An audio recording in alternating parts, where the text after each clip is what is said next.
저는 개인적으로 이 차량 왔으면 좋겠습니다. 기회잖아. 집값 비싸다? 집값 인플레라고 하는데 그게 2년 반 지나고 있고 앞으로 한 2, 3년만 더 지나면 5년이면 물가 오르는 게 얼마인데요. 그러면 2020년, 2021년에 발생했던 버블은 저는 제거된다고 봅니다. 그래서 한 2, 3년 정도 보합을 유지하더라도 2, 3년 정도이기 때문에 뭐 그게 저는 이 결정에 큰 영향을 주지 않는다. 그래서 2021년처럼 패닉 바잉을 할 필요는 저는 없다고 생각합니다. 오히려 패닉 바잉 하게 되면 우리가 집값 올리는 거고요. 여기서 급등하게 되면 저는 그 부작용은 오히려 더 저는 그게 더 무서워요. 안녕하세요, 부익남입니다. 오늘은 김인만 부동산 경제연구소의 김인만 소장님하고 부동산 이야기 한번 나눠보는 시간 가져보겠습니다. 소장님 안녕하세요. 안녕하세요. 네, 저희가 그 촬영 전에 잠깐 또 얘기를 나눴지만은 네. 요즘에 그 뭔가 부동산 시장의 분위기가 좀 확 달라졌다 이런 느낌을 좀 받긴 받아요. 이게 뭐라 그럴까요? 온도? 네. 물 온도가 좀 달라진 듯한 느낌이 아니라 실제로 통계도 그렇고요. 뭐 제 주변에도 그렇고 이제 문의 사항도 그렇고 좀 많이 달라졌는데 제가 이제 어렸을 때 이제 바닷가에 살았는데 바닷가에 해수욕 가면 여름철에 그게 있거든요. 참 이게 여름 방학 때 물이 따뜻해요. 사실은 바닷물이 따뜻한데 어느 순간이 되면 차가운 순간이 오고 물이 딱 바뀌거든요. 이게 무슨 날인지는 모르는데 물이 싹 바뀌는데 그런 느낌. 차가워. 들어가면 안 돼라는 느낌이 드는데 최근 한 달 전부터 이제 부동산 시장이 이제 서울 기준입니다. 뭐 전국이 그렇지는 않고요. 서울 기준에서는 이제 살짝 온도가 좀 달라지는 거 아닌가. 실제로 뭐 부동산은 통계를 보더라도 통계에도 이제 나타나고 있고요. 네. 실제로 수도권 서울은 뭐 상승 전환이 된 지 이미 오래됐고 상승 폭이 계속 총선 지나고 약간 보합? 지지부진했는데 한 3주 전부터는 확실히 좀 달라진 상승폭을 좀 키우고 있고 전세는 그냥 확실히 상승인 것 같습니다. 그래서 매매 전세가 이제 상승 전환이 됐는데 전세가 좀 더 가파르다. 아무래도 전세 상승을 보고 또 불안하신 마음도 좀 들 수도 있고요. 그러면 우선 지금 전세 상승이 어쨌든 지금 어떤 그 심리를 좀 바꿨다. 뭐 이렇게 볼 수도 뭐 있을 여러 것 가지 같은데. 요인이 있겠죠. 전세 상승의 어떤 이유는 뭐라고 보세요? 그러니까 반대로 묻고 싶어요. 전세가 언제 떨어졌나요? 전세요? 네. 저번에 뭐 금리 확 올라왔을 때. 그러니까 그때 2022년 하반기 금리가 확 올라갔을 때 올라가니까 대출이자 부담이 늘어나니까 깜짝 놀란 사람들이 월세로 전환되면서 전세 가격이 좀 떨어졌고요. 그 외에 전세 가격이 언제 떨어졌냐 그러면 이제 입주 물량이 많이 나올 때 헬리오시티 9,510세대 나올 때 지금 강동구 좀 어렵죠.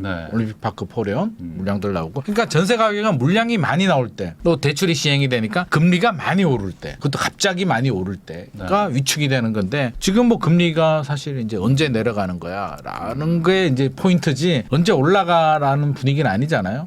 기본적으로 이제 실제로 대출 금리도 좀 많이 내려왔죠. 최근에 실질 금리는 좀 내려왔죠. 실질 금리는 좀 내려왔어요. 최근에 은행에 뭐 대출 받는 거 물어보니까 뭐 KB 같은 경우는 뭐 이렇게 하면 한 3.5% 정도 대출 금리가 3.5% 정도 나오니까 그 정도면 뭐 고금리 아니잖아요. 그래서 실제로 이제 금리도 많이 내려왔고 전반적으로 보자면 내려갈 요인을 저는 찾지를 못하는 것 같아요. 그런데 반대로 올라갈 요인이 뭐가 있냐면 이제 첫 번째는 이제 입주 물량인데 물량이 많이 나와줘야 되는데 서울에 이제 강동구 빼고 입주 물량이 많이 나올 곳이 사실상 거의 전멸인 상태고 건설업계 뭐 우리 알다시피 거의 뭐 굉장히 어려운 상황이죠. 이런 어려운 상황에서 건설업계가 공격적으로 땅을 추가 확보해서 공급 물량을 늘린다. 현실적으로 있을 수 없는 얘기고 기존에 잡아둔 걸 잘 마무리하기도 지금 굉장히 버거운 상황이기 때문에 공급 물량이 적은데 금리도 높지 않다. 그리고 깡통 전세, 역전세가 지속이 되고 있기 때문에 비아파트 시장의 수요자들이 아파트 시장, 임대 시장으로 또 전이되는 부분도 있고 전반적으로 본다면 수요 증가, 공급 부족의 전형적인 상승장이 형성이 되고 있고요. 그러면 이게 이제 관건은 그거잖아요. 그래서 전세 언제까지 오르는 거야.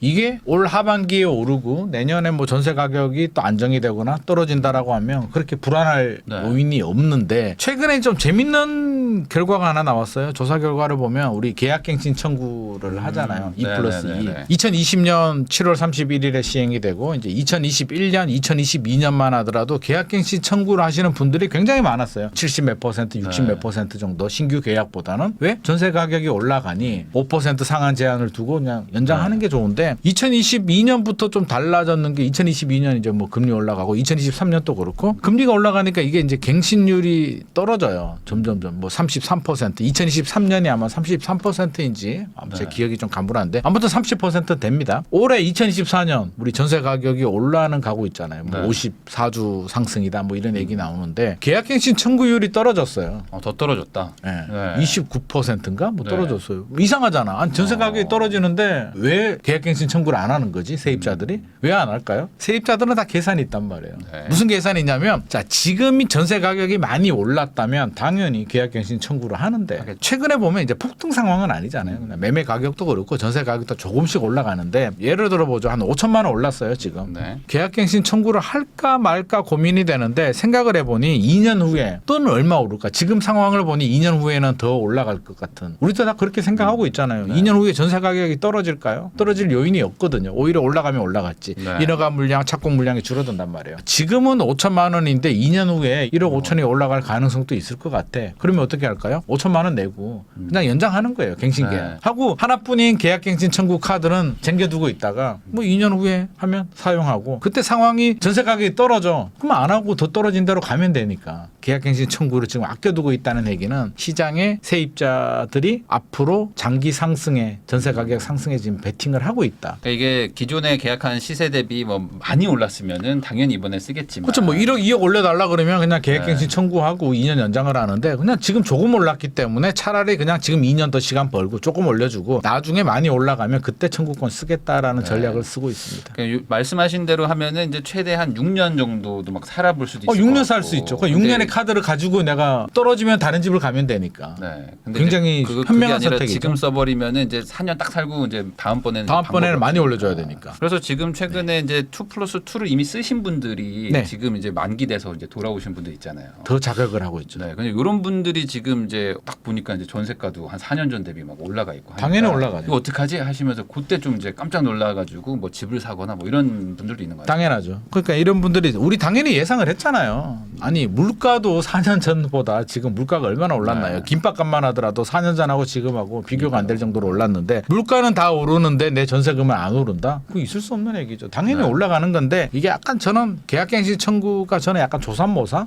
이게 올라가줘야 되는 걸 강제로 눌러버리게 되면 4년 후에 이제 2+2가 됐어요. 2020년에 우리 대표님하고 저하고 네. 이제 제가 세입자예요. 계약을 했는데 4년이 지났잖아요. 네. 자 임대인 입장에서 어떻게 생각할까요? 지금 안 올리고 또 하게 되면 또 4년, 그렇죠. 네. 8년 동안 나는 못 올리게 되잖아요. 그럼 지금은 지난 기간 동안 못 올린 거 플러스 앞으로 4년 동안 올라갈 것까지 플러스해서 올려야 되는 거죠. 그러면 네. 전세 가격은 이런 물건들은 더 많이 올라가게 되고 불안한 세입자들은 어떡하지? 전세로 가야 돼? 차라리 이 기회에 사버릴까? 하는 수요들 때문에 저는 매매 시장도 또 일정 부분 또 영향을 받지 않나. 그게 아마 이제 이사 준비해 보신 분들은 아시겠지만 한 4년 전에 이사하시고 이제 요번에 이사하시면은 이사비도 이사비 많이 거의 올랐어요. 1.5배에서 2배 올랐어요. 굉장히 많이 올랐습니다. 그래서 아마 그거 보고도 깜짝 놀라시는 분들도 있을 거예요. 요즘 뭐 돈 들어가는 거는 다 깜짝깜짝 놀랍니다. 네, 그래서 이게 인건비도 뭐 많이 올라가고 하다 뭐 보니까 당연히 이해가 됩니다. 네. 그래서 이제 뭐 몇 천만 원 올려달라 뭐 이렇게 얘기하면은 보통은 이제 이사비랑 뭐 중개비 고려해가지고 이제 판단하시잖아요. 네네. 근데 그렇게 생각하니까 그래 차라리 올려주자. 올려주는 게 이렇게 낫다니까요. 생각하는 게 이사비에 중개비 하면 네, 사실 이사비가 그것도 좀 세가지고 꽤 돈이 많이 네, 나가거든요. 아마 그런 네. 것도 현실적인 이유가 있지 않을까. 네네, 그러면 맞습니다. 지금 어쨌든 임대차 3법에 특히 이제 2+2 네네. 그다음에 이제 뭐 계약갱신 그 상한 5% 네네. 요거가 이렇게 완만한 상승을 계단식으로 이렇게 만든다. 이렇게 봐야 자극을 주는 거잖아요 시장에. 그래서 저는 처음부터 2020년에 시행될 때도 굉장히 좀 반대하는 입장이었거든요. 네. 아니 왜 시장에 자꾸 자극을 주는 거야? 그냥 네. 물 흘러가듯이 내버려 두고 2년이 문제면 그냥 3년 네. 최단 존속 기간은 그냥 3년으로 해주면 청구할 것도 없고 반대할 것도 없잖아요. 그렇죠. 사실 2년에서 3년 가는 건 또 임대인들도 1년 늘어나는 거야. 네. 또 감내할 수는 있는데 이게 2배가 늘어나는 건 다른 개념이기 때문에 저는 첫 단추가 잘못 끼워졌다라는 생각이 들고요. 최근에 이제 정부가 손질을 하겠다. 나는 이야기가 또 나오고 있는데 저는 이것도 또 불안해요. 왜냐하면 정책이란 건 나오게 되면 시장의 수요자들은 어떤 식으로든 반응을 하게 돼 있거든요. 긍정의 반응이 있을 수도 있고 부정의 반응이 있을 수도 있는데 자 폐지한다 그러면 어떻게 될까요? 만약에 폐지가 안 되겠으나 네. 만약에 폐지한다 그러면 나 계약갱신 청구 쓰려고 아껴뒀는데 준비했던 분들 어떡하지? 네, 네. 아마 대혼란이 생기게 되고 지금 집을 사야 되는 거야. 아마 혼돈의 그 상황에 그러겠죠. 빠져드니까 그건 있을 수가 없는 거고. 근데 정부는 손을 대겠다고 하는 거고 야당은 반대한다고 하고 네. 현실적으로 좀 쉽지 않다. 그래서 저는 5% 상한 요율이라도 좀 조정했으면 좋겠다. 5%라도. 5%는 사실 좀 너무하지 않나. 사실 어떤 이게 좀 시세에 맞춰서 그냥 계약을 갱신한다. 이렇게만 해도 그러니까 많이 안 올린다 네. 정도만 잡아줘도 괜찮은데 5%는 사실 우리 임대사업자들 뭐 안 올리는 것도 아니고 네. 너무하기 때문에 저는 요걸 좀 현실화하는 안 정도는 여당 야당이 충분히 합의를 해주면 좋을 것 같고요. 약간의 절충안. 절충안. 그리고 또 하나는 그런 거 있잖아요. 지금 임대인 입장에서 보면 굉장히 열받는 게 우리 묵시적 갱신이 되면 네. 이제 계약 기간이 됐는데 집주인이 깜빡하고 아니면 또 뭐 일부러라도 통보를 안 해가지고 연장이 되면 이제 자동 2년 연장. 자동 연장이죠. 묵시적 갱신인데 묵시적 갱신 기간 중에도 임차인 세입자는 해지를 요구할 수 있잖아요. 그냥 나가고 싶으면 나가야 된다. 나가면 되죠. 그럼 3개월 후에 이제 네. 돈을 줘야 되는데 이게 2+2 계약갱신 청구에도 똑같이 적용이 된단 네. 말이에요. 아니 분명히 세입자가 2년 더 살겠다고 청구권을 사용을 했는데 그래서 나는 다른 세입자 구하지도 않고 뭐 여러 네. 가지 뭐 했는데 좀 살다가 옆집이 더 저렴하게 나왔네. 나 옆집으로 갈래. 그냥 빼주세요. 네. 빼줘야 된단 말이에요. 그래서 저는 이런 부분에 대해서는 좀 개정이 좀 필요하다. 본인 행동에 대해서는 책임을 지자. 그래서 네. 본인이 청구했으면 2년은 살고 이런 책임감을 가질 수 있는 사실은 세입자 잘못은 아니고요. 네. 법이 세입자한테 그런 편법을 쓰도록 만들었기 때문에 저는 이런 점은 좀 개정을 하는 게 맞지 않나 싶습니다. 말씀하신 대로 임대차 3법에 어떤 뭐 부작용이나 이런 것들도 분명히 있는데 네. 그 안에는 이제 법이 조금 허술하거나 이 그럼요. 분쟁을 좀 졸속, 유도하는 게 있기 때문에 졸속법입니다. 그런 네. 것들을 조금만 교정을 좀 해도 지금보다는 혼란이 좀 많이. 저는 교정을 해야지 지금 와서 뭐 단면 폐지하고 또 3년으로 네. 간다 그러면 또 다른 혼란이 생기고 결국 전세 가격이 내려가지는 않습니다. 더 올라가면 올라갔고요. 올라가는 것도 적당히 올라가줘야 되는데 왜곡이 돼서 지나치게 올라가게 되면 또 그에 따른 반작용 부작용이 있기 때문에 저는 시장의 자극은 최소한으로 하자 주지 말자라는 입장입니다. 그러면 이제 소장님 말씀대로라면 이제 전세를 결국에 자극하는 거는 금리가 뭐 갑자기 또 뭐 내려가든 올라가든 뭐 이런 건데 이거는 우리가 어떻게 할 수는 없는 거니까. 어쩔 수 없습니다. 그러면 이제 결국에 이제 신축 공급들이 많아져가지고 빈집이 늘어나면 어찌됐든 전세도 이제 좀 상당히 좀 안정이 좀 될 수가 있는. 그건 더 어렵잖아요. 근데 이게 지금 현실적으로 좀 어렵잖아요. 상황이잖아요. 안 되잖아요. 그럼 이게 반대로 얘기하면 앞으로 또 다시 한번 또 전세난 같은 게 막 올 가능성이 있는 건가요? 저는 시작했다라고 보여집니다. 특히 서울 같은 경우는 전세난 시작했고요. 아니 서울의 전세 가격이 떨어질 요인이 뭐가 있냐고요. 공급 물량이 나와야 되는데 이제 강동구는 아마 2025년 내년 상반기 지나가면 사실 끝나잖아요. 올림픽파크 포리언 입주가 몇 년 동안 하지도 않을 그 거잖아요. 뒤로는 진짜 없죠. 그러니까 2025년 하반기 넘어가게 되면 서울은 이제 거의 안 나온단 말이에요. 네. 그러면 서울은 또 재건축 재개발이죠. 재건축 재개발은 신속통합기획 해 그러면 뚝딱 되나요? 이게 10년 전부터 풀어주고 준비를 해서 그 결과가 나와야 되고 문재인 정부 시절에 이제 입주 물량이 서울에서 좀 많이 나오긴 했습니다. 47,000호, 48,000호 정도 나왔는데 문재인 정부 때 잘해서 입주 물량이 나온 게 아니라 박근혜 MB 정부 때 풀어준 규제 완화의 네. 효과가 이제 그때 열매를 딴 거고요. 제초안 유예해주고 유예해주고 여러 가지 많이 네. 했잖아요. 그러면 사실은 박원순 전 서울시장 시절도 그렇고 뭐 여러 가지 논리는 있습니다만 규제를 좀 많이 했기 때문에 재건축 네. 재개발 뭐 젠트리피케이션 우려 때문에 막고 했는 부작용들이 지금 나오고 있고 최근에 신속통합기획이라든지 여러 가지 뭐 서울시에서 모아타운이라든지 규제도 풀어주고 열심히 프로모션 해주는데 그 결과가 언제 나오겠냐고요. 저는 빨라야 10년 후에 나온다. 일기 신도시 될까요? 언제? 되긴 되겠죠. 2027년에 착공 어떻게 들어가냐고. 정부는 2027년 착공 계획이라고 하는데 뭐 그거 아시잖아요. 쉽지 않은 게 아니라 벽이 많죠. 네. 불가능하잖아요. 2027년에 착공하려면 지금 이주해야 되는데 지금 사람들 잘 살고 있고 조합도 안 만들었는데 무슨 이주를 하냐고요. 그래서 현실적으로 물량이 나오기는 굉장히 어렵겠다. 그러면 전세 가격은 생각보다 좀 길게 전세 난이 이어질 수도 있고 수도권 지역 같은 경우는 이제 다행이라면 공공택지들 뭐 3기 신도시 같은 거 또 2018년부터 또 추진을 했기 때문에 경기도라든지 이런 수도권 지역들은 저는 서울보다는 좀 덜 심각할 거다. 한 2, 3년이 지나면 이제 뭐 본청약도 하고 물량들이 나오고 하면 서울보다는 나온데 문제는 이제 서울이 이게 어떻게 해결을 하느냐가 이제 가장 관건인데 솔직히 제가 국토부 장관이라도 이 전세 문제는 사실 해결 못할 것 같습니다. 매매는 그렇잖아요. 집값 오르면 여러 가지 어떻게 뭐 세금을 더 때리든만 해서 세금을 때리든 잡는데. 대표님이나 제가 뭐 국토부 장관이 되면 더 독하게 할 수 있잖아요. 아니까 더 독하게 할 수 있는데 전세는 답이 없어요. 전세를 어떻게 막지? 실수요자들 보고 대출 안 해줄까요? 대출 안 해주면 신혼부부들 어떻게 해요? 그러니까요. 그래서 이게 대출도 안 해주고 여러 가지 안들이 있지만 현실적으로는 또 그게 불가능한 아니고 실수요자 시장이기 때문에 저는 전세는 그냥 시장에 맡겨야 되고 당분간은 상승 흐름 이어갈 수밖에 없다. 우리 과거에도 2011년, 12년도 서울이 굉장히 어렵고 막 여러 가지 때도 그때도 전세 가격은 꾸준히 올랐고 저는 지금 또 내려갈 요인은 물량이 많이 나와야 되는데 또 일부 이제 전문 전문가들은 서울 물량 많이 나와라고 네. 주장하시는 분들은 많이 나온다면 된다니까요. 근데 저는 많이 나오지는 않을 것 같아서 아무리 봐도 제 입장에서는 물량이 안 나온다는 게 전제 조건으로 서울의 전세난은 좀 짧으면 3년 길게는 적어도 5년은 갈 것 같습니다. 그러면 이제 보통 과거의 정권들 보면은 이럴 때 보통 이제 아파트가 이제 문제가 되니까 네. 비아파트들 뭐 오피스텔이나 뭐 이제 뭐 도시형 생활주택 이런 것들 막 지어가지고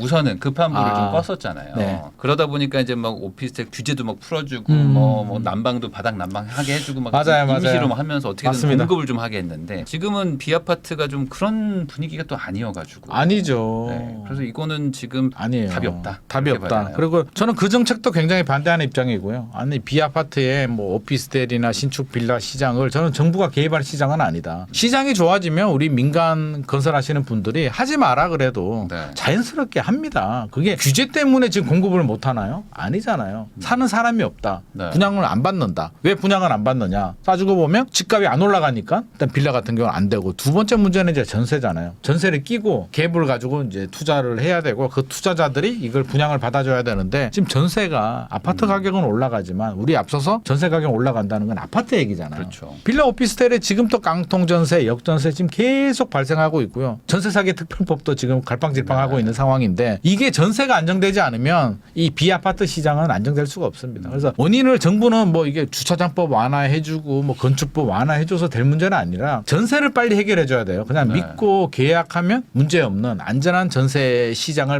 만들어주면 시간이 지나면 해결될 문제인데 지금 뭐 전혀 고민을 안 하고 있다. 그렇다면 전세가 이렇게 안 된다면 결국에는 이런 신축 빌라, 오피스텔 시장도 당분간 또 어렵지 않나. 그러면 우선은 아까 말씀하신 거를 좀 들어보면은 이제 보증보험 같은 걸 좀 더 강화를 한다든지 뭐 이런 식의 방법일까요? 물론 보증보험을 강화하는 것도 이제 방법이 될 수도 있는데 보증보험도 고민이 많죠. 거기도 해주게 적자가 되면 지금 엄청나. 그거 우리 세금으로 다 메워야 네. 되는데 그러면 또 이게 사기하시는 분들이 네. 그걸 또 이용한단 말이에요. 보증보험이 잘 나오면 야 보증보험 잘 나오는데 또 금액을 올려가지고 또 너는 손해 안 봐. 걱정하지 마. 보증보험 가입하면 돼. 심지어 저는 그런 주인들도 봤는데 세입자가 돈 돌려달라고 하니까 왜 나한테 얘기해. 보증보험 회사에 얘기하지. 보증보험에서 받아라. 그냥 너무나 당연하게 그렇게 얘기를 하는 사람 보고 좀 깜짝 놀란 적이 있는데 네. 그렇단 말이에요. 그래서 하나의 정책이 나오면 또 그걸 이용하는 이런 또 부작용들이 생기기 때문에 전세 시장 안정시키려면 이제 특별법 나오는데 저는 특별법 내용 중에 가장 아쉬웠던 게 물론 피해자 구제를 해줘야죠. 구제를 해줘야 되는 건 맞는데 지금 또 왜 계속 발생을 할까? 내용을 보면 그 세금 체납 정보 니들이 확인해. 계약 기간 동안에는 집주인 동의 없이 볼 수 있게 해줄게.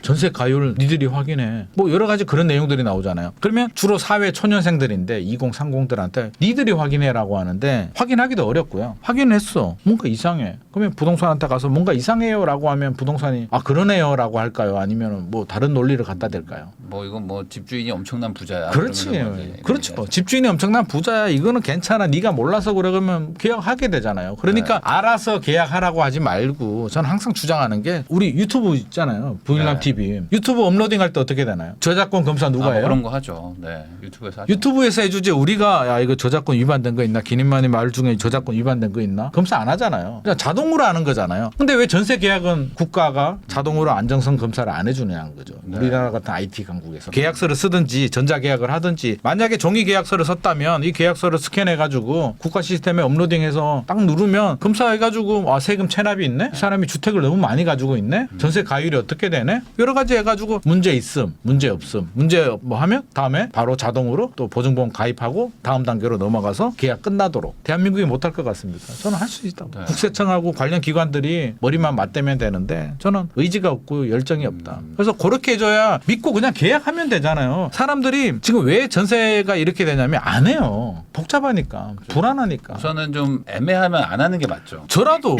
만약 우리 애가 네. 전세 계약을 맺는다, 신축 빌라 전세 계약을 맺는다 그러면 그냥 보지도 않고 저는 하지 말라고 합니다. 귀찮으니까 뭐 또 네. 확인하고 혹시라도 잘못되면 야 그냥 월세 가 그냥 월세 가 네. 그냥 아파트 가라고 한단 말이에요. 네. 그러니까 그렇게 되지 않도록 그냥 계약 맺으면 하지 말라고 하네. 국가 시스템에서 이 나도 K 나오네. 안 하면 되고요. 하라고 하네. 하면 되고 하라고 했는데 문제 생기는 부분에 대해서는 국가가 좀 책임을 져야 되는데 저는 그렇게 잘만 만들어 놓으면 그렇게 또 하자가 많이 안 생기지 않을까 해서 그런 노력 좀 해주면 정말 좋을 네. 것 같습니다. 근데 이제 뭐 이번에 그 나온 것들 보면은 입법해서 이제 행정 예고까지 다 나온 게 이제 7월부터인가 아마 적용되는 게 이제 중개사들이 그런 거 잘 챙겨서 잘 계약해라. 요거를 이렇게 돼 있잖아요. 그게 문제잖아요. 그러니까 뭐 이제 체납 같은 거 다 확인하고 그러니까. 뭐 선순위 있는 거 다 중개사가 확인해라. 국가가 할 일을 왜 중개사한테 맡기냐고요. 물론 중개사도 해야 되겠죠. 해야 되는데 당연히 해야 되죠. 저는 당연히 해야 된다고 봅니다. 당연히 해야 되는데 사기가 이게 비정상적인 행위잖아요. 사기를 하시는 분들도 비정상이고 이걸 정상이라고 할 수는 없으니까 가담하는 중개사들도 비정상인데 다수의 중개사들은 정직하게 열심히 하겠죠. 네. 근데 문제에 가담한 중개사라면 법이 이러니까 나는 성심성의껏 해야지. 중개사가 받을 수 있는 처벌이 뭔데요? 최악의 경우는 자격 취소잖아요. 네. 그걸 각오하고 하는 거잖아요. 자격 취소 사기치는 거는 각오하는 거죠. 그렇죠. 자격 취소를 각오하고 하는 사람한테 업무를 성실하게 설명하고 하래. 그게 먹히겠냐고요. 그러니까 안 먹힌다고요. 그러니까 도둑질하는 강도나 도둑놈한테 법이 이러니까 이거 해가지고 이렇게 해. 하지 마. 안 하겠냐고요. 하는 게 더 이득이니까. 자격 취소되는 것보다 전세 사기를 해서 뭐 몇십억이나 이렇게 하는 게 더 유리하니까 하는 거기 때문에 저는 그거는 그냥 중개사가 그렇게 하면 좋기는 한데 또 중개사들은 불만이 굉장히 많죠.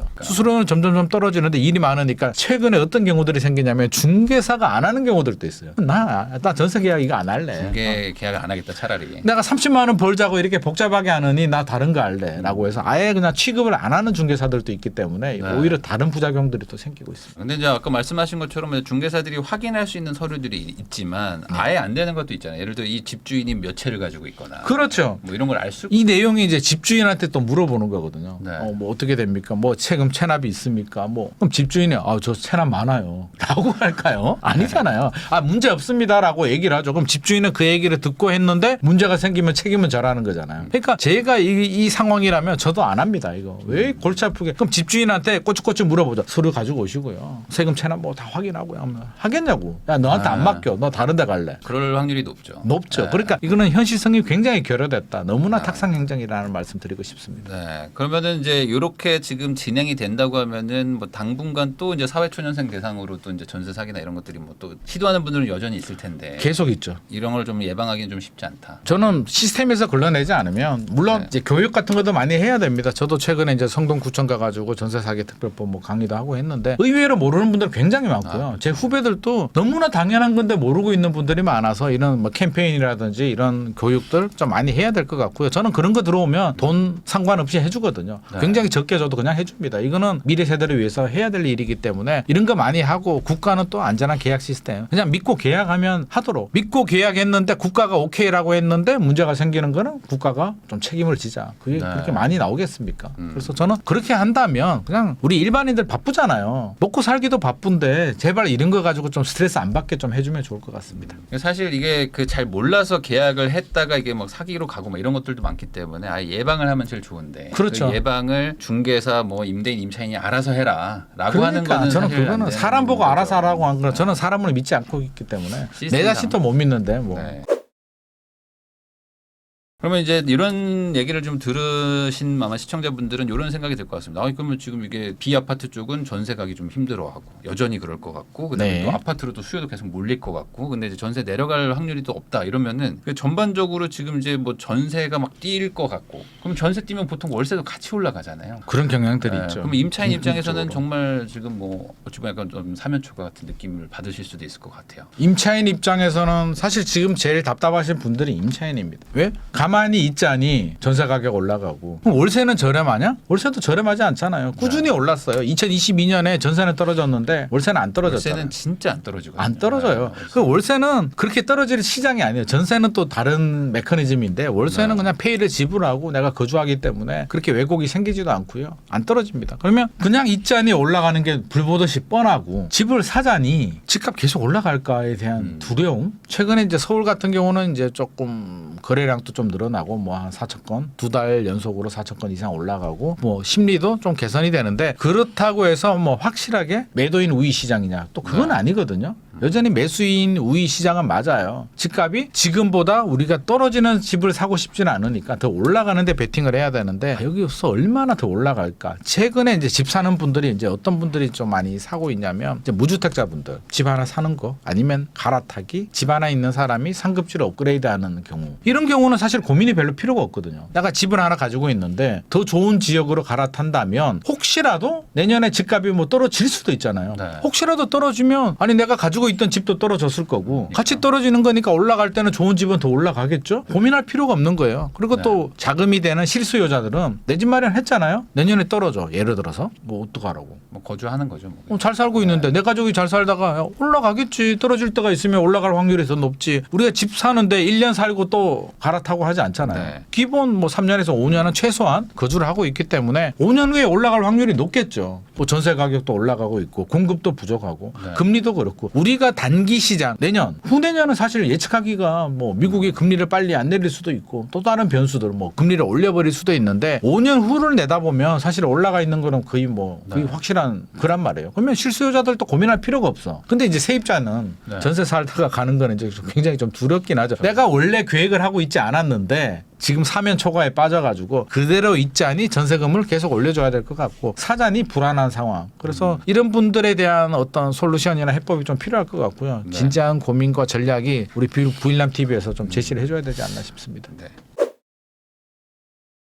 김인만 소장님하고 이야기 나누고 있는데요. 그러면 이제 말씀하신 것처럼 약간 그 투자를 뭐 이렇게 원해서 하는 분들도 있겠지만 사실 보통 대부분의 분들은 이제 전세 만기 돼가지고 월세 만기 돼가지고 어떻게 할까 하다가 사야 되나 하면서 뭐 이렇게 가시는 분들도 다 그렇습니다. 있으니까. 네네. 대부분 그렇습니다. 네. 그러면 지금 그런 분들을 이제 대상으로 만약에 말씀을 한다면 아직은 이제 매수자 우위 시장이라고 말씀하셨는데 그럼 이런 분들 입장에서는 뭐 우리 지역이 뭐 약간 뭐 아주 나쁜 게 아니라면은 뭐 살만한 뭐 그런 타이밍이라고 좀 봐야 될까요? 어떻게 봐야 될까요? 일단 이제 우리가 원칙을 좀 정해야 되는데요. 잘 모를 때는 이제 기준과 원칙을 따라야 되는데 제 주변도 그렇고 우리 일반적으로 보면 대부분 아까 말씀하셨잖아요. 막 계산하고 전략적으로 해가지고 물론 뭐 최근에 이제 그런 분들도 있지만 일반적으로는 집주인이 전세금 올려달라 그래. 맞아요. 한 4달 5달 전쯤 전화. 그러면 스트레스가 아 내가 진짜 집 없는 서러움을 진짜 서럽거든요. 네. 결혼하신 분들은 더 서러워요. 왜? 부부가 다 서러우니까. 우리 그냥 사자라고 해서 사시는 분들이 많이 있습니다. 그래서 저도 한 20년 지켜본 결과 제가 내린 결론은 필요할 때 자금이 되고 필요할 때 사시는 분들은 항상 정답이었습니다. 설사 내년에 떨어지더라도 5년 후는 올라가 있기 때문에 필요하신 분들 자금이 되시는 분들은 그냥 하세요. 근데 집값이 떨어져요. 예를 들어서 2022년 하반기처럼 막 떨어질 때 같으면 문제가 달라지죠. 떨어지는 게 눈에 보이는데 불나방처럼 들어가는 거는 그건 아니잖아요. 근데 지금은 일단 한번 1차 하락이라는 표현을 쓰자면 1차 하락을 했고 보합세가 좀 더 이어지느냐 운이 나쁘면 2차 하락이 한 번 더 오느냐 아니면 여기서 또 조금씩 올라가느냐 그 차이인 거잖아요. 네. 그렇다면 실수요자들은 자, 세 가지 시나리오를 다 생각을 해본다면 집을 샀는데 조금씩 올라가요. 해피하지. 그럼 나쁠 거 없죠. 나쁠 거 없지. 나쁠 게 없는 게 아니라 굉장히 좋죠. 네.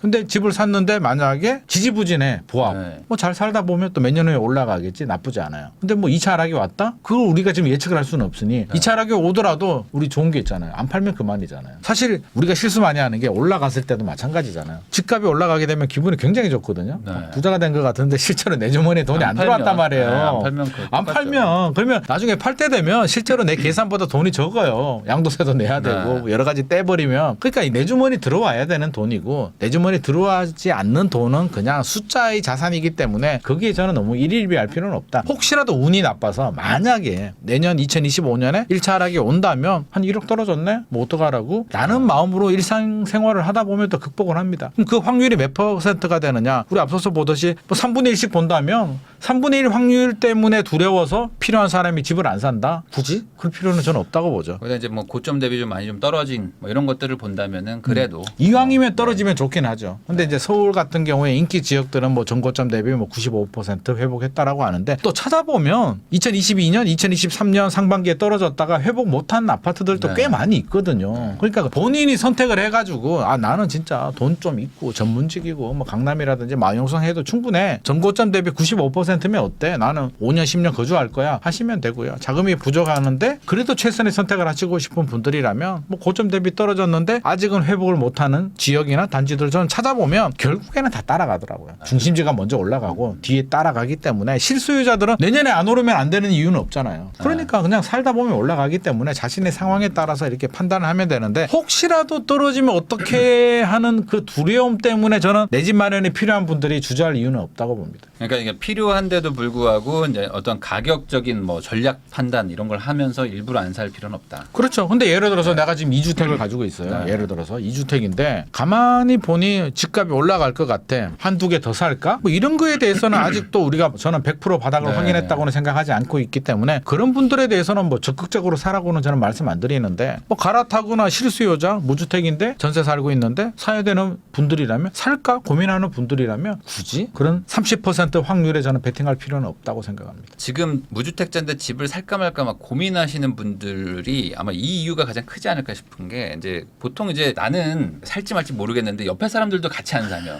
그래 뭐 그런가 보다 괜찮지, 하는데 괜찮지. 갑자기 옆에 사람들이 사면 나도 사고 싶잖아요. 왠지 불안하죠. 뭔가 내가 잘못 생각하나? 근데 지금 거래량이 지금 막 갑자기 늘어나고 있어가지고 거래량 늘어났죠. 1, 2월은 2,500건 뭐 이렇게 되는데 서울 아파트 기준으로 지금 3월, 4월은 막 4,000건이 넘어갔어요. 네. 그러니까 이렇게 거래량이 급증한 거죠. 지금 2배가 된 거니까. 네. 그래서 이게 가장 좀 왜 이러지? 이런 궁금하실 것 같은데 어떤 이유를 좀 보세요? 일단 뭐 거래량이 늘어나긴 했습니다. 최근 2년간의 상황을 보면 뭐 가장 많이 거래량이 늘어나긴 했는데 뭐 저는 여러 가지 이유가 좀 복합적인 이유가 있을 것 같습니다. 일단 거래량이 늘어난 이유 중에 뭐 하나는 뭐 신생아 대출 영향도 뭐 네. 없다라고는 할 수는 없겠죠. 대출 영향도 있고 사실 2022년 하반기, 2023년 작년까지 거래량이 4,000건 넘은 적이 한 번도 없잖아요. 네. 가장 많았던 게 아마 작년 8월이었나요? 뭐 3,800 몇 건 나온 거. 보통 우리가 한 5,000건에서 많게는 뭐 15,000건까지도 나오고 하는데 그러면 2년 동안 거래량이 적었어요. 집을 많이 안 샀어. 네. 근데 집을 사야 되는 분들은 항상 존재하잖아요. 2년 동안 제가 느끼기에는 사야 될 사람들도 안 사고 있었던 거예요. 필요한 사람들도 자금도 되고 내 집 마련도 필요한 사람들도 네. 아니, 더 떨어질 것 같은 두려움 때문에 기다리고 있었는데 이제 올해가 되니 2년이 지났죠. 어느 정도 익숙해진 부분도 첫 번째 있고요. 두 번째는 금리. 우리가 금리 때문에 집값이 많이 떨어졌는데 뭐 당장 금리가 내려가지는 않았는데 내려가겠죠. 네. 뭐 올해 안 내려가면 내년에 내려가겠지. 미국이. 그럼 미국 내리면 한국은행이 빨리는 못 내려도 뭐 우리 일반적인 생각으로는 지금 뭐 같이 내리려고 준비하고 있는 뭐 느낌이죠. 그래요. 네. 그래서 뭐 내려야 내리는 거지만 아니 올해 안 내리면 어때? 내년에 내리면 되지. 우리가 지금 안 내려서 예를 들어서 올해 내려가지고 한국은행이 0.25나 예를 들어서 0.5 내렸다고 해서 대출 금리가 뭐 엄청나게 저금리가 가고 저금리가 그렇게 가지 않잖아요. 그러니까 이건 그냥 기대 심리란 말이에요. 주식 같은 거로 보면 그러면 금리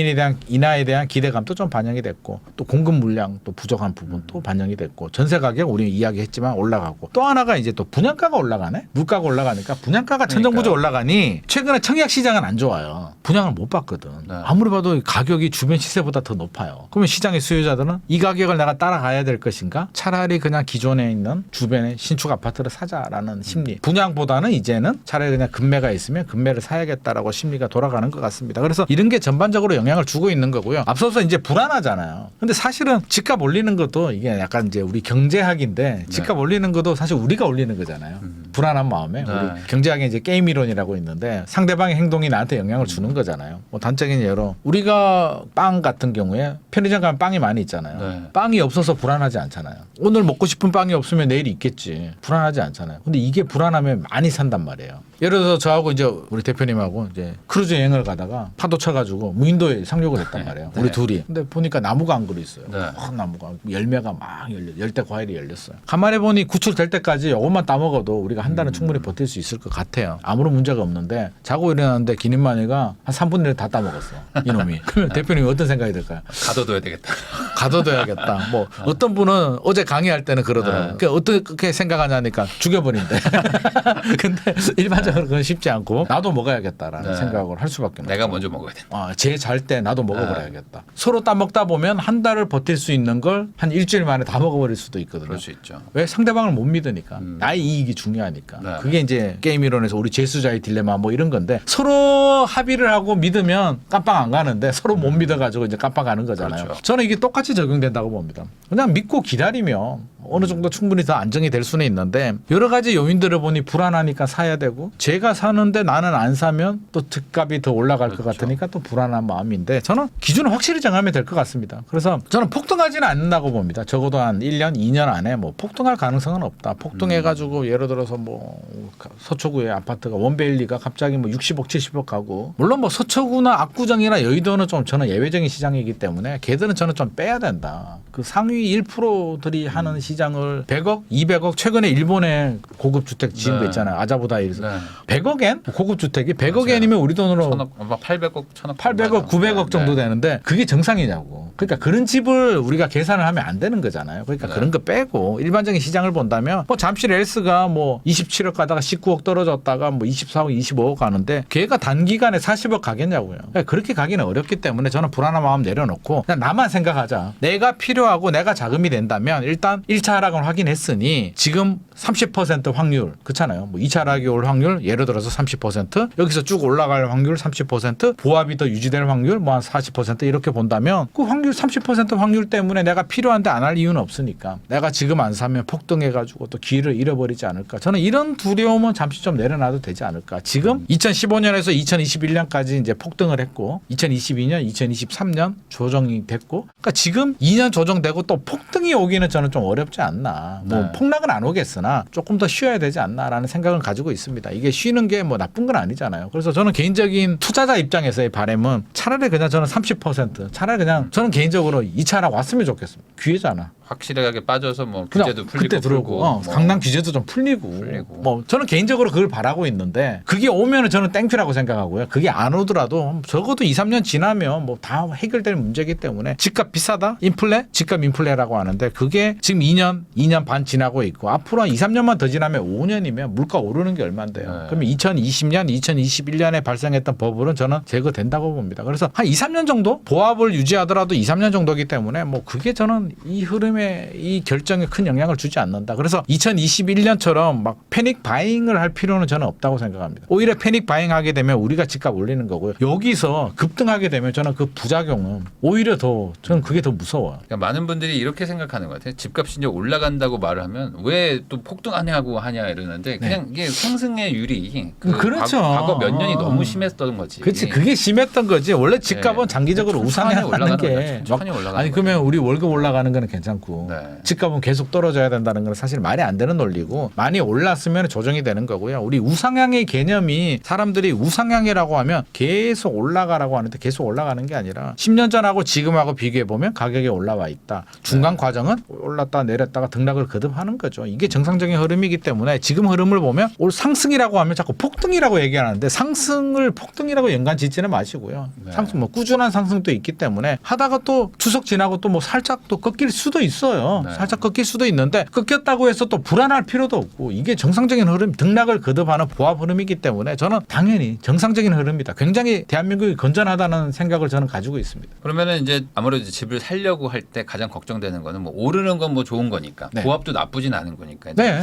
하락하면 그건 이제 겁이 나잖아요. 겁이 그러다 나죠. 보니까 이제 하락에 대한 요인을 좀 찾게 마련인데 그 중에 아직 해결이 안 된 게 PF 아닙니까? 이제 소장님이 PF는 뭐 그래도 어떻게 해결 잘 되는 분위기라고 말씀하셨었는데 PF 이게 지금 약간씩 뭐 딜레이는 되고 있어요. 그래서 이 PF가 앞으로 어떻게 될지. PF가 이제 뇌관이 된다. 뭐 4월 위기선은 지나갔는데 이제 PF로 심각하긴 하죠. 네. 그래서렇게 우리 이제 수요자 시장을 본다면 서울 같은 경우는 이제 바닥을 찍고 좀 회복을 하고 있다. 강력한 상승은 아니지만 네. 뭐 등락을 거듭하는 요 정도 수준이 되는데 공급자는 이제 굉장히 어려운데 이거는 사실 이게 정책의 문제거든요. 네. 이제 그냥 그 민간 시장에서 소화할 수준은 아닌 것 같고 이게 이제 가장 우려스러운 점 월스트 케이스를 우리가 가정을 해보면 PF가 수습이 안 돼가지고 뭐 200 몇십 조가 네. 빵 터져가지고 금융권으로 전이돼서 금융회사들이 흔들리고 뭐 뱅크런 일어나고 네. 막 이런 현상들을 이제 우리가 걱정하는 부분인데 저는 뱅크런까지 가지는 않으리라고 보고요. 뭐 지금 또 모르면 모르겠는데 뭐 늦지만 좀 준비는 하고 있고 뭐 계속 대책을 만들고 있기 네. 때문에 저는 그런 뱅크런 사태까지는 가지 않고 제가 걱정되는 건 이제 정책인데 제가 제일 걱정하는 건 이제 일본처럼 우리가 지금 저성장 국면으로 가고 있는데 또 잃어버린 이 장기 침체로 가는 부분에 대해서 저는 사실 가장 염려하는 부분입니다. 그래서 일본을 이제 살짝 또 우리가 좀 엿볼 필요는 있는데 이제 우리가 비슷한 부분도 있고 다른 부분도 있는데 일본을 좀 보면 이제 우리하고 좀 다르긴 해요. 그래서 똑같이 가지는 않을 확률이 높은데 80년대 일본은 뭐 날아다녔잖아요. 네. 세계 경제 어마어마했죠. 2위 뭐 미국 우습지 뭐. 제가 알기로는 그때 신입사원들이 연봉 1억 받았대요. 1억 원. 1억이고 그때 이제 우리 면접 보러 가면 일본이 네. 얼마 잘 나가냐면 우리 면접비 주잖아요. 네. 그때 면접비를 50만 원 줬다고 하더라고요. 네. 보통 우리나라에서는 5만 원 주는데 네. 그러니까 면접비만 몇 번 받아도 한 달 월급이 나오는 그러니까. 정도의 굉장히 흥청망청하던 시절. 뭐 그때 시가총액 1위가 NTT, NTT 도코모 SK 통신회사, 텔레콤 같은. 그쪽 SK텔레콤 같은 건데 요즘은 시가총액 하면 엔비디아, 테슬라, 뭐 애플, 구글 뭐 이런 건데 그때는 일본이 1위가 NTT고 2위에서 4위는 일본 은행. 은행이 어떻게 시가총액 1위를 하냐고. 이 버블이 얼마나 심했으면. 그만큼 엄청 잘 나가기도 했었죠. 그 나라가. 너무나 잘 나갔고 버블도 너무나 심했고 담보 대출도 담보 가액의 120%를 해줬다고 하더라고요. 네. 아니 10억 원 아파트인데 12억 원을 대출해줘. 이건 뭐야? 15억 갈 거잖아. 어차피 좀 있으면 올라가니까. 좀 있으면 올라가니까 대출을 더 해주는 거예요. 이제 네. 이런 현상들이 발생하다가 터져버렸는데 이제 플라자 합의를 하잖아요. 미국이 가만 보니까 괘씸하거든. 야, 이 자식들이 키워줬더만 2차 대전 한 방 맞고 패전했는데 보상금도 안 받고 이제 키워준 거잖아요. 6.25 전쟁 덕분에 신냉전 체제가 구축이 되면서 키워줬더니 얘들이 뭐 엠파이어 빌딩도 사고 이러네. 이 자식들이 안 되겠는데 플라자 호텔 불러서 너 환율 좀 조정해라고 해서 강제적으로 조정했는데 일본이 그때만 하더라도 이제 굉장히 좀 쉽게 생각을 했겠죠. 우리가 마음속으로는 야 도쿄 땅 팔면 니들 땅 다 사, 미국 땅 다 사 뭐 이런 네. 굉장히 자존심이 강한 시절이기 때문에 했는데 이제 환율 조정을 하고 나니까 엔 저에서 이제 엔화 가치가 올라가다 보니 기업이 이제 또 수출도 안 되고. 경쟁력이 문제가 되니까 금리를 내려서 확 내려가지고 네. 그러니까 부동산이 확 폭발을 하죠. 폭발을 하니까 나중에 이거 뭐지라고 해서 또 규제를 들어가니까 푹 꺼지네. 일본은 공급도 엄청 많았어요. 네. 우리는 지금 공급이 그렇게 많지 않잖아요. 집값은 올랐는데 공급이 많지도 않고요. 우리는 일본처럼 대출을 그렇게 또 해주지 않았어요. 가계부채가 늘어나긴 하는데 우리는 LTV, DSR, DTI 뭐 굉장한 규제가 있기 때문에 일본처럼 그렇게 가지는 않을 것 같습니다. 않을 것 같은데 이제 제가 뭘 말씀드리고 싶냐면 정책의 실패를 말씀드리고 싶은데 일본이 장기 침체 안 갈 수 있었거든요. 충분히 여력이 있고 안 갈 수가 있었는데 이 정책의 실패 갈팡질팡하고 이것도 했다가 양적 완화 하려면 확실히 해야 되는데 하다가 중단하다가 좀 좋아지면은 좋아졌나 싶어서 멈춰버리고 수술을 하려면 확실히 해야 되는데 배를 째가지고 경과 좋아지니까 그냥 뭐 다음에 약 안 줘버리고 이런 게 이제 일본 정책의 실패거든요. 그래서 난 우리도 그런 식의 정책 실패를 이어가지 않을까 하는 게 걱정이고 PF도 이제 그런 거죠. 뭐 충분히 잘할 수 있고 잘하면 되는데 잘 못했을 때가 이제 저는 걱정이라는 거죠. 그래서 잘 한다는 전제 조건 하에서는 문제가 없는데 이걸 제대로 못하게 되면 이제 문제가 될 수도 있으니 좀 잘하자. 그래서 미분양도 마찬가지잖아요. 지금 미분양이 다시 늘어나고 있거든요. 왜 미분양 대책이 안 나오는 걸까요? 지금 7만 2천 호까지 다시 늘어났는데. 그래서 서울 수도권은 아니더라도 지방 미분양에 대해서는 이제 세 가지를 다 해야겠죠. 건설사들은 분양가 할인 좀 해. 니들 어차피 안 되잖아. 네. 분양가 할인하고 정부는 뭐 재산세 감면해주고 양도세 5년간 면제해주고 네. 그런 혜택들 취득세도 좀 지자체들 좀 감면 좀 해주고 은행들은 저리 대출 해주고 해서 지방 미분양 7만 2천 호 중에 80%가 지방인데 지방 미분양만 소진해줘도 저는 건설사들한테도 상당히 도움이 되고 우리 경제의 리스크도 줄어들게 되고 지방 미분양을 사게 되는 실수요자들은 얼마나 좋냐고요. 분양가 올라가는데 미분양이 한 2년 전, 1년 전에 분양했던 거잖아요. 1년, 2년 전에 분양가잖아요. 분양가인데 거기에 할인도 해주고 세제 혜택을 주고 대출 금리도 인센티브를 준다면 저는 내 집 마련하는데도 굉장한 도움이 되겠다. 혹시라도 저는 이런 미분양 대책, 양도세 특례를 포함한 대책이 나온다면 우리 모두 귀를 쫑긋 세우고 눈을 부릅뜨고 좀 노려봐야 되지 않을까 싶습니다. 그러니까 지금 이제 말씀하신 것처럼 지금 상황이 좀 신기하다고 해야 될까? 이게 지금 막 올라가고 있는 서울은 또 분양이 없고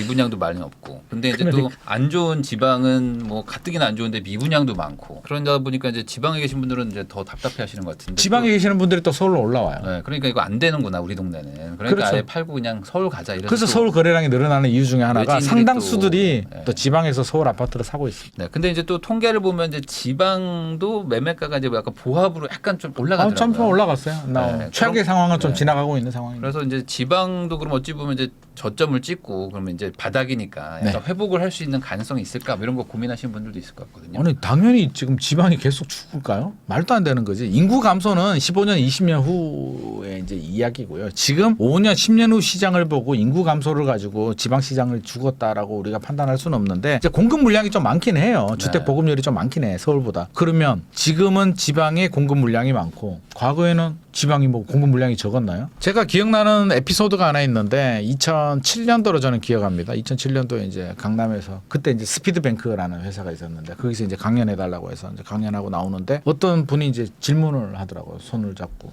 궁금한 게 있어요. 그래서 뭐예요? 하니까 부산에 투자하고 싶다고 하더라고요. 2007년 당시 분위기는 이제 서울은 정신없이 올라가다가 이제 DTI 나오면서 그래도 뜨거웠던 상황. 뜨거운데 이제 뭐 약간 식을까 말까 정도도 아니고 이제 뜨거운 상황인데 지방은 안 좋았거든요. 막 난리가 났거든요. 네. 미분양도 많고 딱 지금 같은 분위기예요. 그래서 제가 단순한 생각에 왜요? 뜨거운 서울로 가야지 왜 부산으로 가세요? 부산은 주택도 많아요. 주택도 많고 미분양도 많고 투자자들도 관심도 별로 없는 것 같아요. 지금 서울은 뜨겁잖아요. 라고 했는데 딱 2년이 지나니까 상황이 바뀌더라고요. 서울은 집값이 떨어지는데 부산 집값이 올라가더라고요. 부산이 주택 보급률도 그 당시 100%가 넘어가고 서울은 뭐 92%? 아니 주택 보급률도 많고 미분양도 많고 뭐가 문제지? 왜 이러는 거야? 라고 했는데 보니까 뭐 그렇더라고요. 이게 주택 보급률이라는 건 허수가 있잖아요. 뭐 지하 빌라 뭐 다 포함된 거고 시장의 수요자들이 원하는 건 신축 새 아파트인데 시간이 지나다 보니까 이제 건설회사들이 공급 물량을 줄이잖아요. 지방에서도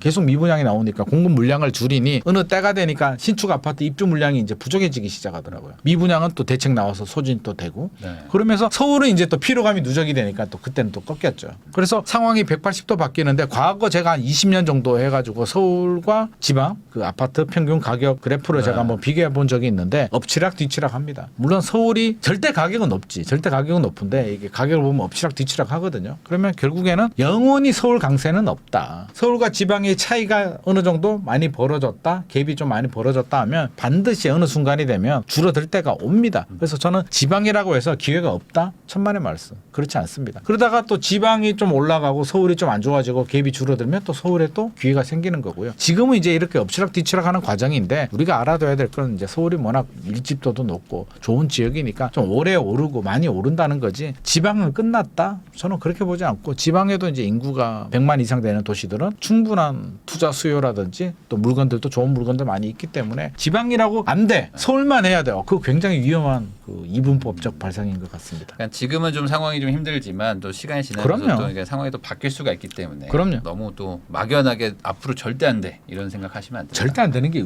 어디 있습니까? 우리 해봤잖아요. 계획처럼 되고 절대 안 되는 그런 게 있으면 우리가 고민도 하지 않죠. 그리고 원래가 이제 서울이 올라가면 지방이 또 약간 죽고 또 지방이 오를 때도 그럼요. 서울이 그렇다니까요. 계속 왔다 갔다 했었어요. 왔다 갔다 합니다. 네, 맞습니다. 그러니까 앞으로 또 이게 지금은 상상도 안 되지만 나중에 또 지방이 또 갑자기 올라갈 수도 있고 그럴 수도 있습니다. 당연합니다. 네. 네. 김임원 소장님하고 이야기 나누고 있는데요. 그러면 이제 집을 사는 분들이 좀 현실적으로 생각할 때 어쨌든 지금 대출도 받고 해야 되는데 지금 신생아 특례가 어쨌든 지금 그래도 작동을 하고 있고 작동하죠. 최근에 또 이제 통계 보니까 한 70% 정도는 주택 매수 자금으로 쓰고 있다 이런 것들도 있더라고요. 네네. 그러다 보니까 이제 신생아 특례 이런 거에 좀 관심도 있으실 것 같은데 한 6억에서 9억대 정도 여기에서 이제 정책 자금을 써가지고 집 사는 거. 요거는 지금 좀 해볼 만한 거라고 좀 보십니까? 어떻게 보세요? 당연한 거 아닐까요? 아니 국가가 특혜를 주는 거잖아요. 한마디로 특혜를 주는데 왜 안 받냐고. 근데 우리는 못 받으니까 못 받는 거지. 저도 네. 받고 싶어요. 좀 받게 해주세요.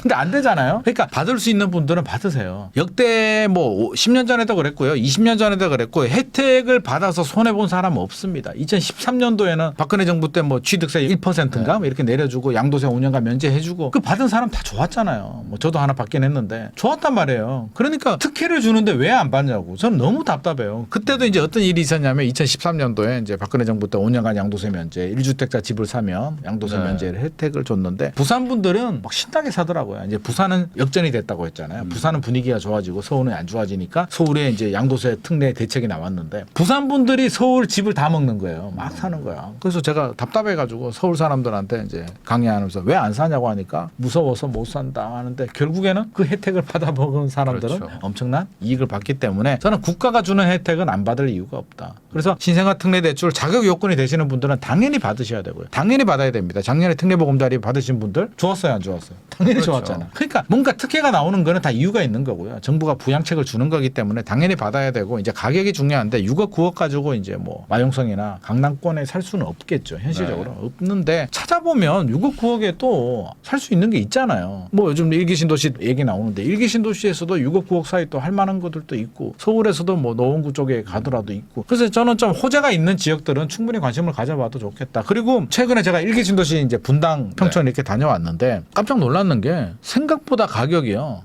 최근에 이제 분당 같은 경우는 시범 단지는 막 들썩들썩됩니다. 들썩되는데 들썩되는 가격이 작년 초 가격에서 들썩되는 거예요. 그러니까 1년 동안 서울 중심지들은 이제 막 95% 회복을 했다 막 하는데 의외로 좋은 지역임에도 불구하고 안 오른 곳들이 꽤 많이 있더라고요. 고점 대비 떨어져 가지고 2021년 고점 대비 떨어져서 작년 상반기 1분기 가격을 유지하는 곳들이 꽤 있어요. 네. 찾아보면. 근데 생각해 보면 그러면 서울은 앞으로 계속 올라가고 그 지역들은 그대로 유지될까요? 그렇지 않다고 보거든요. 지금은 서울이 메리트가 있으니까 들어오는 거고 와용성이나 강남이나 인기 지역들은 먼저 반응을 하는 거지만 이런 지역들 저는 시간을 두고 반드시 반응을 한다. 그래서 물론 신도시마다 좀 차이는 있는데 임장을 좀 확인해야 되는데 뭐 평촌 신도시 같은 경우는 이제 그 범개역 앞에 목련 뭐 네. 2, 3, 5단지가 이제 가장 입지가 좋거든요. 그거하고 이제 중앙공원 앞에 향촌 네. 이런 아파트가 있는데 2단지가 리모델링을 해요. 그러니까 그게 이제 또 관건이야. 리모델링을 진행해서 지금 막 이제 소송 간다. 재건축하자. 네. 야, 리모델링 계속 해야 돼. 주민들끼리 싸우는데 이게 통합 재건축을 해야 되다 보니까 2단지가 지금 리모델링과 재건축이 갈팡질팡하다 보니 옆에 붙어 있던 3단지, 5단지는 안 되는 거죠. 통합이 네, 안 되니까. 그렇죠. 선도지구에서 물 건너갔어요. 제일 좋은 거 평촌 신도시에서 제일 좋은 향촌 그 중앙공원 앞에 있는 네. 향촌하고 목련은 빠져버렸어요. 선도지구에서 경쟁 탈락. 스스로. 선도지구가 그 지금 통합이 많이 돼 있네. 그러니까 의견이 좀 많이 모인데 해야 그렇죠. 유리하죠. 그러니까 평촌 신도시에서는 분당은 뜨거운데 네. 평촌은 의외로 조용한 이유가 한마디로 이게 가장 잘 나가는 랜드마크들이 빠져버리고 랜드마크 아닌 곳들이 선도지구에 지정될 가능성이 높아졌기 때문에 이제 네. 분위기가 좀 그렇긴 한데 저는 반대로 해서 가면 선도지구 안 되면 어떻습니까?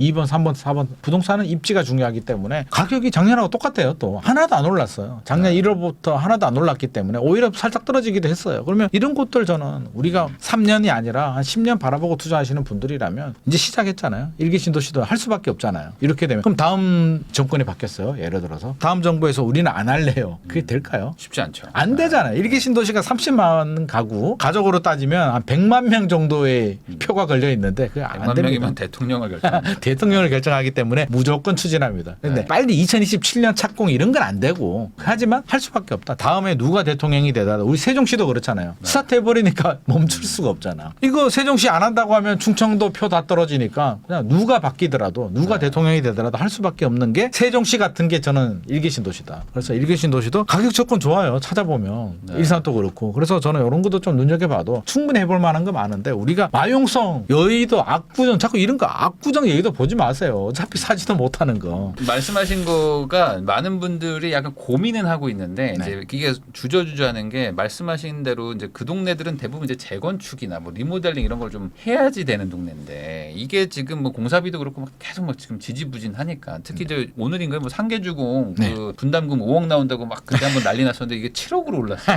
오히려. 이런 것들 보면은 지금 야 이거 되냐 과연 안 되면은 이게 호재가 아닐 수도 있지 않나 이런 생각들을 하시니까. 근데 이건 생각을 해야 될 게 저렴하게 재건축을 하는 시대는 이제 거의 끝나가고 네. 있잖아요. 거의 끝나갔다고 봐야죠. 왜냐하면 5층짜리가 어디 있어요. 근데 재건축이라고 한다면 이제 두 가지가 이제 사업성이 좋아지려면 두 가지가 만족을 해야 되는데 하나는 이제 용적률이 좀 낮고 네. 일반 분양을 좀 많이 뺄 수 있는 단지들이 네. 좋은 단지들이고 아니면 인센티브를 받든지 두 번째는 이제 일반 분양가를 좀 올릴 수 있는 그러니까 고급 수요들이 뒷받침이 될 수 있는 곳들이 좀 좋긴 합니다. 이 두 가지가 만족이 돼야 되는데 분당은 이제 좀 충족이 되죠. 그렇죠. 분당은 좀 분담금 내도 하겠다 하시는 분들 왜냐하면 많아요. 분당에 새 아파트가 나오면 거기 거의 준 강남권의 판교 느낌이니까. 판교 느낌이고 돈 있는 사람들이 산단 말이에요. 네. 일반 분양가 높게 나와도 사요. 그러니까 네. 그런 지역들은 됩니다. 근데 최근에 일산이 이제 약간 지지부진한 이유가 이제 그런 차이가 있죠. 네. 집값의 차이가 있기 때문에 예를 들어서 공사비는 똑같은데 분당은 일반 분양을 높게 받는데 일산은 높게 못 받기 때문에 좀 그런 차이는 있는데 대신 또 집값도 저렴하기 때문에 또 재건축의 장점이 뭔가요? 재건축 재개발이 시차를 두고 10년, 15년 뭐 걸릴 수는 있어요. 근데 단계가 있잖아요. 조합 네. 설립. 우리 할 때마다 플랜카드 하나씩 붙이잖아요. 안전진단 통과. 요즘은 이제 안전진단 일기 신도시 특별법 때문에 의미는 없지만 뭐 추진위, 조합, 건축심의, 사업시행계획, 뭐 조합원, 분양신청, 관리처분, 착공 붙일 때마다 가격 올라가잖아요. 이거 플랜카드 효과라고 하는데 이게 우리가 미래가치 호재를 보고 가격이 올라가는 게 중요한 거지. 내가 이거 15년 후에 입주할래. 15년 동안 가지고 가는 사람이 과연 몇 별로 명이나 없죠. 될까요? 네. 그러니까 저는 이런 호재가 있는 거는 좋은 거다. 단 분양가가 올라가는 건 부담스러운데 옛날처럼 헌집 줄게 새집 다오 이거는 이제 이 공식은 좀 버리자. 개포주공에 우리가 너무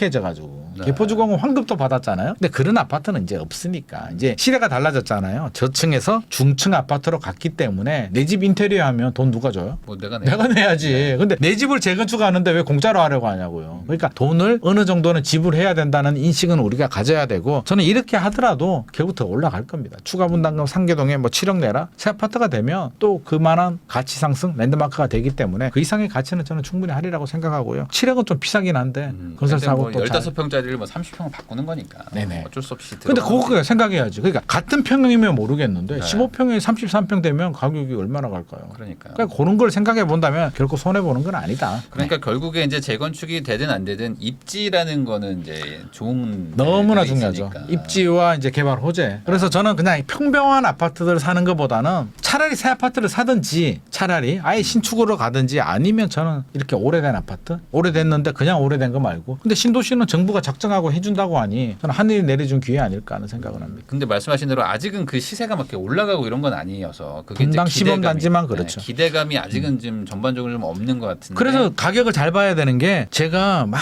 뜨거워져 가지고 막 폭등하는 걸 잡아라는 얘기가 아니잖아요. 네. 그래서 지금 작년 상반기 수준의 가격이라면 1차라 확인했잖아요. 둔촌주공도 그렇고 네. 서울도 그렇고 올라가잖아요. 서울도 올라가면 작년 초 조정된 가격이 메리트가 있다는 얘기예요. 그러면 그 가격에 지금 사는 건 저는 충분한 메리트가 있지 않을까. 막 폭등한 가격을 사라는 건 아니죠. 그래서 네. 실수요자들 돈 있고 필요해가지고 강남에 아파트 사는 거는 괜찮은데 자금력이 부족하신 분들이라면 막 무리하게 전고점 대비 뭐 95% 이상 100% 그런 아파트 사기보다는 자기 상황에 맞춰서 이렇게 안 오른 아파트들 또 개발 호재가 있는 아파트들 찾아보는 게 좋지 않나 싶습니다. 그러면 지금 내 집 팔고 이사 가겠다 이러시는 분들은 네. 약간 거래량이 좀 늘긴 했지만 그래도 아무래도 내가 사고 싶은 집이 좀 먼저 좀 움직일 테니까 지금 금매라도 좀 던지고 갈까 뭐 이런 생각 하시는 분들도 있거든요. 역시 이런 상황에서는 뭐 어쩔 수 없이 조금 싸게 팔고 가는 게 나을까요? 두 마리 토끼 못 잡으니까요. 사람 마음이 똑같잖아요. 뭐 저도 마찬가지인데 이제 내 집은 제값 받고 싶고 갈아타고 싶은 집은 이제 금매로 잡고 싶은데 이제 그게 맞아 떨어지면 참 좋겠는데 현실적으로 이제 지금 상황에서 예를 들어서 상승기예요. 집값이 올라갈 때는 먼저 잡고 내 집을 늦게 팔면 둘 다 올라가니까 굉장히 네. 좋은 전략이 되는데 지금 상승기라고 단정 지을 수는 없잖아요. 6개월 후, 1년 후에 집값 무조건 올라가 있어? 내가 필요해서 사가지고 집값이 안 올라도 상관은 없잖아요. 몇 년 버틸 수는 있는데 뭐 예를 들어서 하나 사고 내 집을 팔아야만 이게 뭐 잔금 기간을 길게 잡는다든지 뭔가 팔아야 되는 상황이면 시간에 쫓기잖아요. 시간에 쫓기는 거는 내가 져요. 시간 게임에서 내가 질 수밖에 없는 게임이고 궁지에 몰리면 금매가 아니라 초금매로 던져야 되는 상황이 발생을 합니다. 예를 들어서 내가 지금 하나 사고 잔금을 길게 올해 12월로 잡아줬단 말이에요. 12월까지만 내 집을 팔면 되는데 내 집이 이제 좋은 가격을 받고 싶었는데 미국이 갑자기 예상과 다르게 멍뚱한 짓을 했다. 그럴 수도 있잖아요. 뭐 미국이 전쟁을 할 수도 있고. 전쟁을 할 수도 있고 0.25를 올려버렸다. 네. 그럼 내 집값이 올라가겠냐고. 그럼 어떻게 해요? 난 잔금 쳐야 되는데 날릴 수 없으니까 초금매로 던져야 되는데 이렇게 궁지에 몰리지는 말자. 그래서 저는 지금 같은 분위기 그냥 보합 정도 또는 약 상승, 약강세 정도 이런 흐름이라면 저는 갈아타고 싶은 분들은 그냥 실시간으로 팔고 새 거 사고 알아보고 이제 가격이 큰 차이가 없다라고 하면 거의 동시에 움직이는 게 정답 아닐까 싶습니다. 그러면 이것도 한번 여쭤보겠습니다. 이제 앞으로 이제 소형 가구들, 이제 1, 2인 가구들이 늘어나기 때문에 30평보다는 이제 20평이 좀 대세가 될 것이다. 뭐 이런 얘기들도 지금 계속 좀 돌고 있는데 이제 작은 평수가 이제 30평보다 더 인기가 많아진다. 이거에 대해서는 좀 어떻게 생각하세요?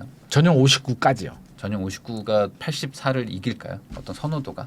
이길 수는 없습니다. 근데 왜 전용 59로 그나마 한다면 방 3개 화장실 2개거든요. 그게 기본 조건이에요. 방 3개 화장실 2개는 돼야 돼요. 방삼화이. 그게 안 되면 예를 들어서 전용 뭐 51 이런 거는 안 나오거든요. 방 3개 화장실 2개가 안 나오기 때문에 그런 거는 선호도가 급격히 떨어지고요. 프리미엄도 떨어집니다. 그 재건축 신청하는 단지들 리모델링이나 재건축 신청하는 단지들 시세 보면 전용 84 신청한 아파트가 제일 높게 나와요. 시세도. 전용 84 제일 좋아요. 살아보면 물론 큰 평수 좋은데 비싸니까. 제가 일본에 가서 한번 물어봤거든요. 일본 부동산 한 분한테. 야, 일본 사람들은 니들 왜 작은 집 좋아해? 그러니까 우리도 큰 집 살고 싶어. 돈이 없어라고 하더라고요. 네. 돈이 없어서 작은 집 사는 거고. 전용 59가 좋아, 84가 좋아. 84가 좋지. 근데 비싸니까 그렇죠. 59를 가는데 저는 59 이하는 저는 개인적으로는 물론 돈에 따라서 이제 할 수는 있는데 59가 이제 요즘 평면이 잘 나오고 확장하기 네. 때문에 84에 버금가는 그런 삶의 만족도를 얻을 수 있기 때문에 59까지라고 제가 말씀드린 거고요. 뭐가 좋냐 그러면 당연히 84죠. 84는 주력입니다. 국평이고요. 저는 이거는 10년이 지나도 59가 84를 이기지는 못하리라고 생각합니다.